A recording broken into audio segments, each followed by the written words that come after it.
おはようございます。ケンです。今日はテスラに関する少し気になるニュースをお届けします。実は今、テスラがヨーロッパで苦戦しています。5ヶ月連続で販売台数が減少し、市場シェアも縮小しています。さらに、フランス政府がテスラに対して FSD は誤解を招く広告だとして是正命令を出しました。一方でイーロン・マスクさんは人型ロボットオプティマスの V3 の開発に加速をかけ AI 音声アシスタントグロックを搭載したと発表。テスラは新たなステージに進もうとしています。今回の動画ではこうした複数の出来事を整理しながらテスラに今何が起きているのかこちらについて見ていきたいと思います。ロボタクシーイベントで盛り上がっている中、実はこういったことも起きていたんだっていうことをお伝えしていきたいと思いますので、ぜひ最後までご覧ください。まず最初にお伝えしたいのは、テスラのヨーロッパ市場での販売状況についてです。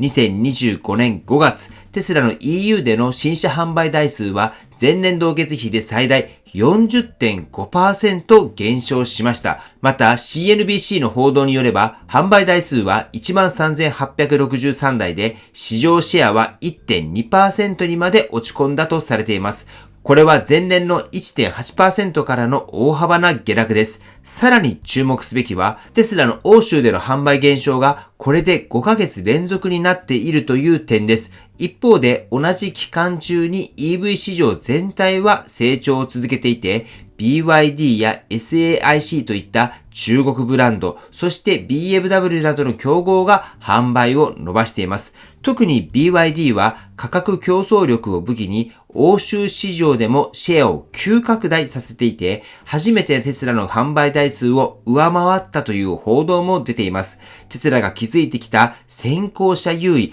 これが今まさに崩れつつあるとも言えそうです。ではなぜここまで販売が落ち込んだのでしょうか。理由としてはいくつか考えられます。まず欧州市場において新型モデル Y の販売データが反映されていないという点が挙げられます。例えばモデル Y はすでに刷新されてはいるんですけれども、その新型が本格的に出荷され始めたのはごく最近のことです。そのため一部の地域では旧型の在庫処分フェーズにあり、市場ではやや古さが目立つという見られ方がされている可能性があります。またイーロン・マスクさんの一部の政治的発言が欧州の消費者にとってネガティブな印象を与えているという見方もあります。価格の面においても中国勢が非常にアグレッシブに攻めてきていて、価格と性能のバランスを重視するユーザーにとってテスラはやや割高に映っているかもしれません。このようにヨーロッパ市場での苦戦は一時的な現象ではなく構造的な課題が背景にある可能性が高いと言えそうです。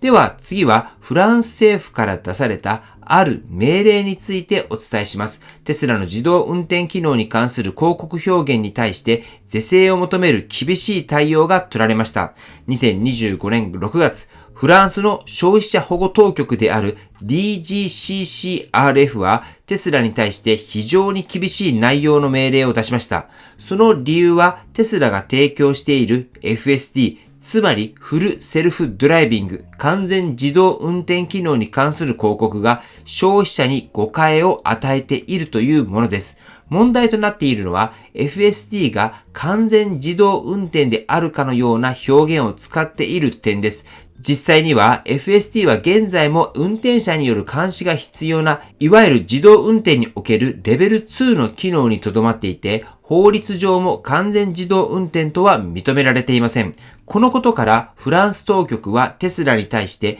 FSD という名称や説明が誤解を招くとして広告表現の是正を命じました。そしてそれに従わなかった場合、日額5万ユーロ、日本円でおよそ680万円の罰金が課されるという非常に厳しい内容です。さらに問題は FSD だけにはとどまりませんでした。調査の中でテスラの販売契約書に納車の日時や場所が明記されていない、キャンセル時の返金対応が遅れている、現金支払い時に領収書が発行されていない、こういった複数の不備も指摘されています。この命令に対し、テスラは今後4ヶ月以内に改善措置を取る必要があります。期限は2025年10月末。それまでに対応がなければ、1日ごとに罰金が積み上がっていくということになります。ヨーロッパでは、すでにドイツでも同様の指摘が過去にありましたが、今回フランス政府が正式に是正命令を出したことで、他の EU 諸国にも波及する可能性があります。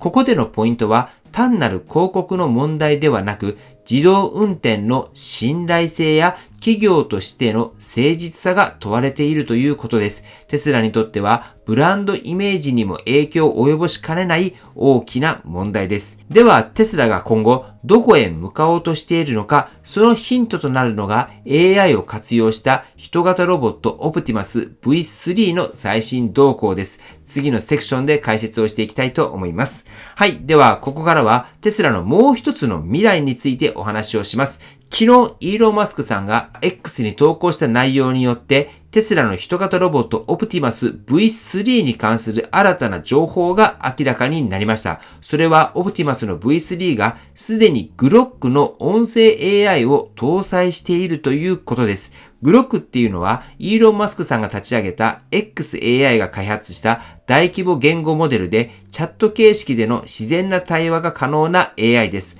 今回テスラはこのグロックをオプティマスの V3 に搭載することで人間とのやり取りがより直感的にそして柔軟になることを目指していると考えられます。この情報の記事によればオプティマスの V3 はテスラが独自に開発したアクチュエーターや関節制御技術を採用し、さらに人間に近い動作と外観を実現しています。また手の構造は22の自由度を持ち、より繊細な作業も可能になるとされています。さらにイーロン・マスクさんは、オプティマス V3 を2025年中に最大1万2000台生産することを目標としていて、最初はテスラ社内での工場での作業補助から実用化が始まる予定です。このように EV 事業だけではなく、人型ロボットという全く新しい領域においても、テスラは一歩先を行こうとしています。FSD と同様に、ここでも AI が中心に据えられていて、将来的には家庭や商業施設でも活用される可能性があります。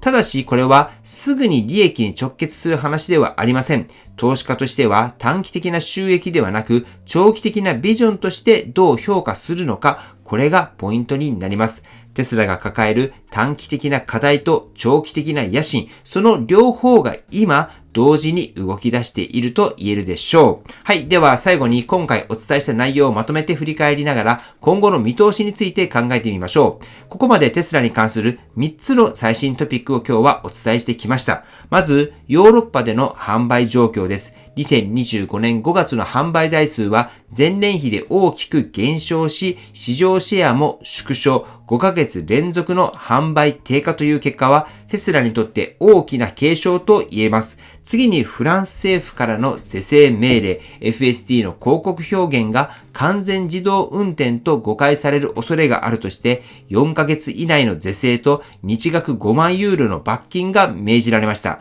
この件はテスラの企業姿勢や国際的な信頼性にも影響を与える可能性があります。最後にオプティマスの V3 とグロックの統合。これはテスラの AI 戦略における新たな一手であり、自動運転と並ぶもう一つの柱として期待が寄せられています。今後の生産規模や実用シーンによってはいろいろな事業領域にも展開する可能性があります。このようにテスラは今、短期的には試練の真っ只中にあります。しかし同時に長期的な視点では新たな成長戦略を着々と進めていることも事実です。株主の方にとっては今が不安定な時期に見えるかもしれませんが、どこをリスクと見るのか、そしてどこをチャンスと見るのかで判断は大きく変わってきます。テスラオーナーの方にとっても FSD の安全性やブランドの信頼性はとても重要なテーマです。これからのアップデートや社会的評価の動きにはぜひ注目しておきたいところですので見ていきましょう。はい。ではですね、今日の内容は以上ですけれども、最後にテスラの株価をチェックしていきます。本日は結構下げておりまして、現在326ドルとなっております。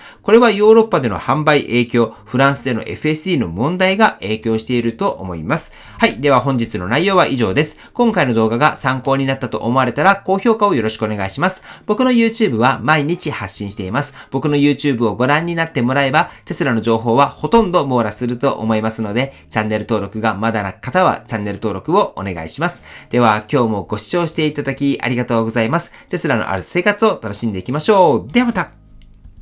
追伸です。もしテスラの購入を検討されているなら、僕は中古をお勧めします。テスラの場合はアップデートするので、去年買おうが今買おうが中身は同じです。モデル3、モデル Y、それぞれデザインは変わりましたが、基本的な中身は同じです。それを踏まえると、僕の一番のおすすめは、ハードウェア4搭載の中古を買うのがいいと思います。実際テスラに乗ってテスラの情報を収集していると、購入前に不安だったバッテリーの問題、これも全くなくなりました。テスラの場合は30万キロ、40万キロは全然走ると思います。それを考えると10万キロ以上走っているテスラとかがかなりお買い得だと思います。なので新型のデザインじゃないと嫌っていうのがないんだったら僕は中古をおすすめします。毎週中古テスラ情報を見ていますが、モデル3に関してはハイランドも出てきています。モデル Y も最近は増えてきました。もし中古のテスラに興味がある方は概要欄の僕のサービスの一覧から中古テスラ情報の LINE を用意していますので登録されてみてください。